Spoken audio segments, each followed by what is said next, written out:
গতকালকে বরাদ্দ পাইছি কত টাকা জানেন? সরকারি ভাবে পাইছি 25 কোটি টাকা। মানে 5 বছরে আমি রাস্তাঘাট বানাইতে পারবো, কিন্তু আগের এমপিরা জানায় নাই কেন?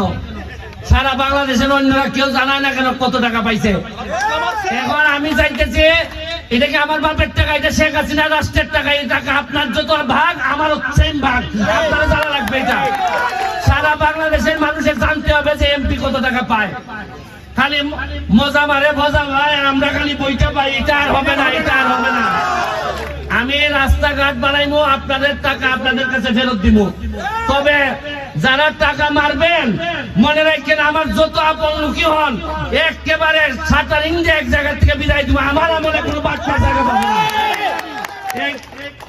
ইদিকের কথা, ইদিকে চা বাগানের শ্রমিকের টাকা বাইরে দিবেন, 5,000-এর মধ্যে 2,000 দিবেন, 3,000 দিবেন, আর নিজেরা চেয়ারম্যান মেম্বার হইবেন।